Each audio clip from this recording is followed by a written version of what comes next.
بسم اللہ الرحمن الرحیم۔ السلام علیکم۔ ورسیز بھائی بہت بہت مبارک ہو، سعودی عرب نے بالآخر فلائٹ بحال کر دیا ہے، یہ شرط کے ساتھ، لیکن اس کا آغاز ہو چکا ہے۔ پاکستان، انڈیا، بنگلہ دیش جتنے بھی ملک پابندی کے لسٹ میں تھے ان سے اب غیر ملکی ڈائریکٹ سعودی عرب آ سکتے ہیں۔ ابتدائی معلومات یہ ہے جن لوگوں نے سعودی عرب میں 2 خوراکیں لی چکے ہیں وہ تمام لوگ سعودی عرب اب ڈائریکٹ آ سکتے ہیں۔ اس کے علاوہ جو دیگر احباب ہیں ان کے لیے بھی بہت جلد یہ اعلان ہو جائے گا۔ ورسیز بھائیو، کسی نے ہمارا چینل سبسکرائب نہیں کر دیا، اب چینل سبسکرائب کر دے تاکہ آپ لمحہ بلمحہ اپڈیٹ حاصل کر سکیں۔ چلو اب جائے گا دیگر خبروں کی طرف۔ سعودی حکام نے کہا ہے کہ مکہ اور جدہ ایکسپریس وے پر فائر فائٹرز نے آگ بجھا دی ہے۔ عرب نیوز کے مطابق آگ اس وقت بھڑک اٹھی جب پیٹرول لے جانے والے ایک ٹینکر سڑک پر حادثے کا شکار ہوا۔ صوبائی حکام کا کہنا ہے کہ 10 گاڑیوں میں آگ لگی، تاہم کوئی جانی نقصان نہیں ہوا۔ پیر اور منگل کی درمیانی شب حکام نے رات 2 بجے کے بعد اعلان کیا کہ شہری دفاع کی ٹیموں نے بالآخر آگ پر قابو پا لیا ہے۔ عرب اتحاد نے کہا ہے کہ سعودی ایئر ڈیفنس نے حوثی باغیوں کے دھماکہ خیز مواد سے لدے ایک ڈرون کو ناکارہ بنا دیا ہے۔ عرب نیوز کے مطابق منگل کو عرب اتحاد نے کہا کہ حوثی باغیوں نے حمیس مشید کی طرف یہ ڈرون بھیجا تھا۔ ایرانی حمایت یافتہ حوثی باغی ڈرون کے ذریعے سعودی عرب کو باقاعدہ ہدف بناتے ہیں۔ اس سے قبل بھی عرب اتحاد نے ڈرون ناکارہ کیے تھے۔ خیال رہے کہ عرب اتحاد نے اتوار کو بھی سعودی عرب کے جنوب مغربی شہر حمیس مشید پر ڈرون حملہ ناکام بنایا ہے۔ حرمین انتظامیہ نے مسجد حرام میں قرآن مجید کے نسخے رکھنے کا فیصلہ کر لیا ہے۔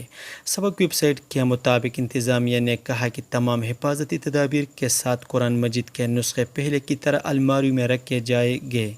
انتظامیہ کے تحت مصحف کمیٹی کے سربراہ حمزہ السلمی نے کہا ہے کہ تمام مسلوں میں موجود الماریاں اپنی جگہ پر رکھی گئی ہیں جنہیں قرآن مجید کے نسخوں سے آراستہ کیا گیا ہے۔ تمام الماریوں سمیت قرآن کے نسخوں کو سینیٹائز کیا جاتا ہے تاکہ زائرین حرم انتہائی محفوظ طریقے سے ان کا استعمال کر سکے۔ واضح ہے کہ اس سے قبل مسجد حرام میں جزوی طور پر قرآن کے نسخے رکھے گئے تھے۔ پاکستان میں سعودی عرب کے سفیر نواب بن سعید المالکی سے پاکستانی سینٹ کے چیئرمین صادق سنجرانی نے ملاقات کی ہے۔ پاکستان میں سعودی سفارتخانے کی جانب سے منگل کو جاری ہونے والی پریس ریلیز کے مطابق چیئرمین سینٹ صادق سنجرانی اسلام آباد میں سعودی سفارتخانے پہنچے تو سعودی سفیر نے استقبال کیا ہے۔ ملاقات میں دونوں برادر ممالک کے 2 طرفہ تعلقات اور باہمی دلچسپی کے امور پر تبادلہ خیال کیا گیا۔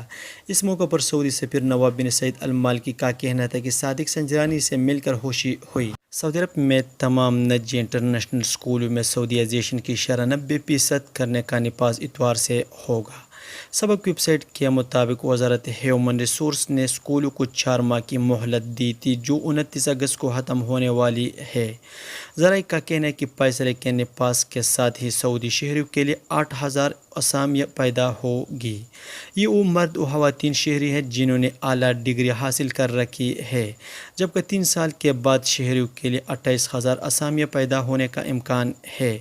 وزارت ہیومن ریسورس نے نجی اور انٹرنیشنل اسکولوں میں سعودی ملازمین کی کم سے کم تنخواہ 5000 ریال اور معاہدہ 1 سال کا مقرر کیا ہے۔